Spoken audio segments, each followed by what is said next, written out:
Welcome to Learn English through stories. Are you ready to travel back in time? Imagine walking through the streets of the 1900s, hearing the voices, seeing the fashion, and feeling the atmosphere of a world that shaped our present. In this series, you will not only listen to fascinating stories from the past, but you will also grow your English step by step. Each episode is told slowly and clearly, so you can understand, enjoy, and remember. Why learn through stories? Because stories make language alive. They give you context, emotion, and meaning. Instead of memorizing words, you will experience them. You will connect English with real people, real places, and real events. This is your chance to improve your English while discovering history. You will practice listening, expand your vocabulary, and feel more confident every time you watch. So, take a seat, open your mind, and let's begin this journey together. The 1900s are waiting for you, and your English adventure starts now.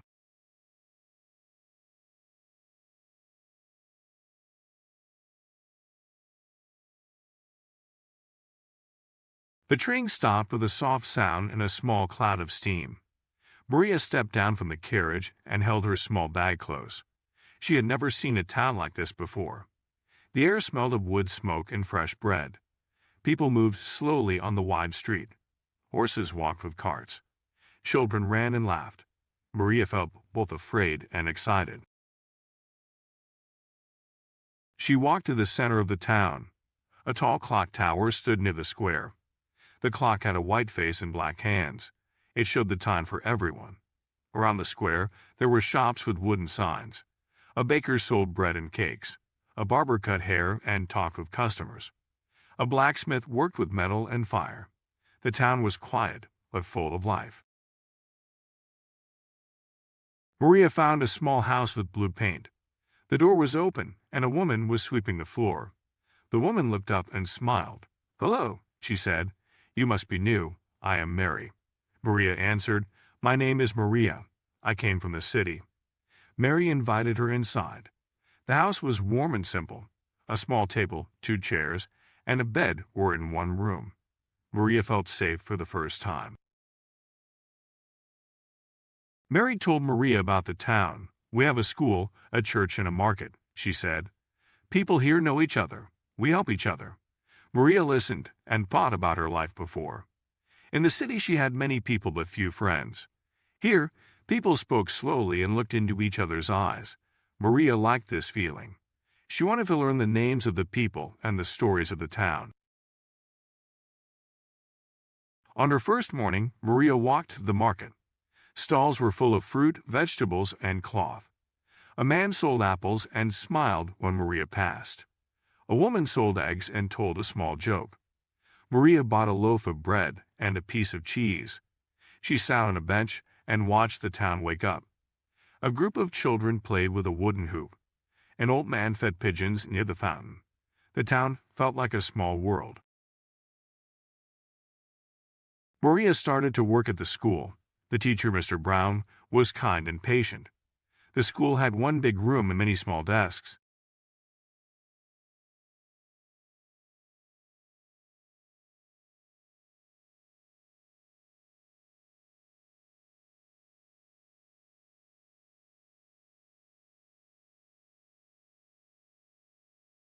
Life in the town was not always easy. In winter the wind was cold and the roads turned muddy. Sometimes there was little food and people worried. One night a problem occurred in a house near the square that left everyone anxious. The townspeople gathered to help. Men and women brought water and tools, and Maria and Mary joined them. They worked together until the situation was resolved. No one was hurt, and although the house was damaged, the town felt tired but stronger. Maria learned the names of many people. There was Tom the blacksmith, who had strong hands and a kind smile. There was Lucy, the baker's daughter, who loved to sing while she worked.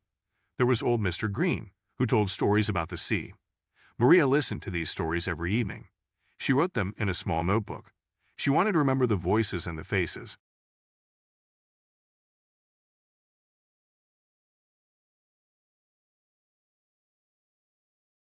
One spring, the town had a fair. People put up colorful flags and lights. There were games and music. Maria helped to make a small play with the children. They wore simple costumes and acted a story about a brave girl and a lost dog. The audience clapped and laughed. Maria felt proud. She saw the town smile together. For a moment, she forgot her fear and felt that she belonged. Maria also learned about change. A new road was planned to connect the town to a larger city.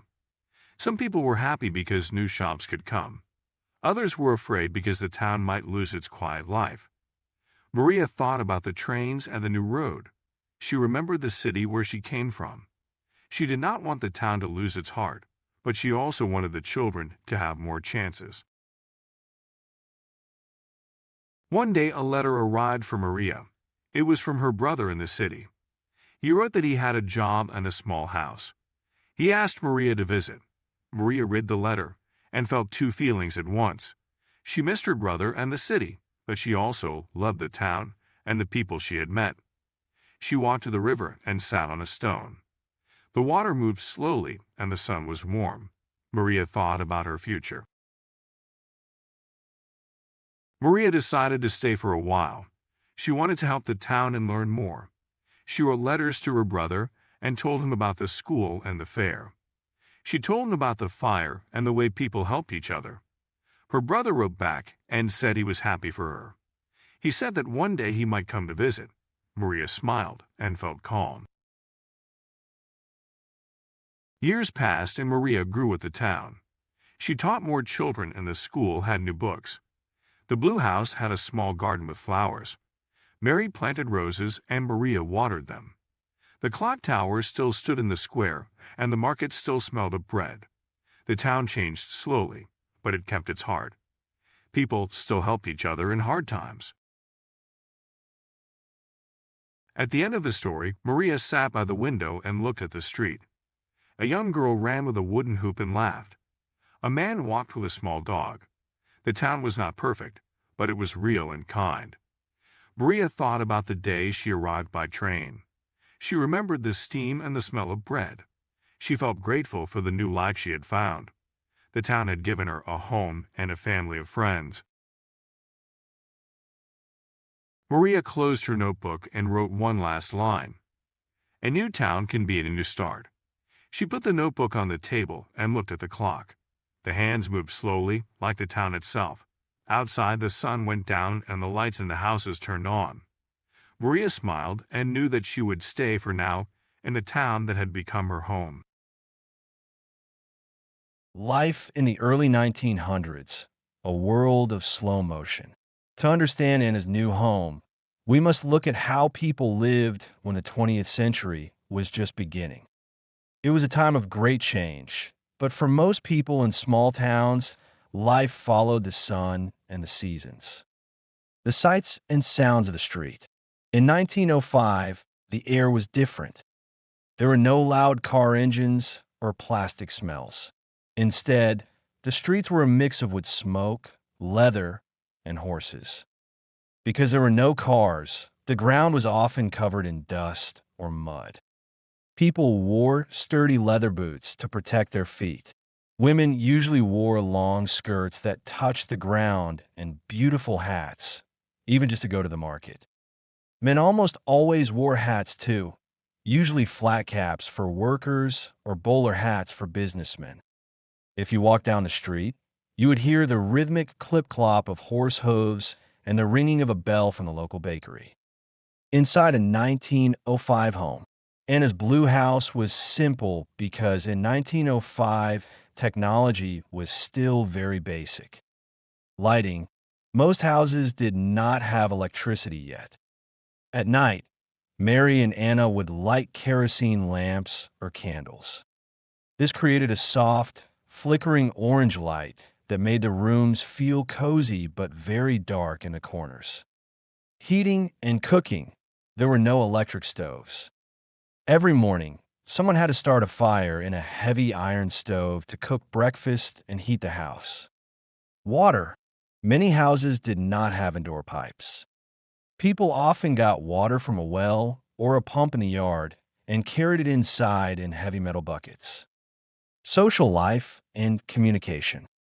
Without internet, television, or even many telephones, the heart of the town was the general store and the post office. The general store. This was the only place to buy things like sugar, flour, nails, and fabric. It was also the place to hear the latest news. Letters. Writing letters was the most important way to stay connected. Receiving a letter from the city, like the one Anna received from her brother, was a big event. People took time to write with beautiful handwriting because they knew the paper would be kept for years. Community help, because life was physically hard. Neighbors depended on each other. If a house caught fire, like in the story, the bucket brigade, people passing buckets of water by hand, was the only way to save it. A different sense of time. Perhaps the biggest difference in 1905 was patience. In the city, things were starting to move fast, but in the town, everything took time. Bread was baked from scratch every morning. Clothes were washed by hand in large tubs. Traveling to the next town could take a whole day by horse. For Anna, this slowness was a gift. It allowed her to learn the stories of the town and the names of the people. In 1905, people didn't just live next to each other. They lived with each other.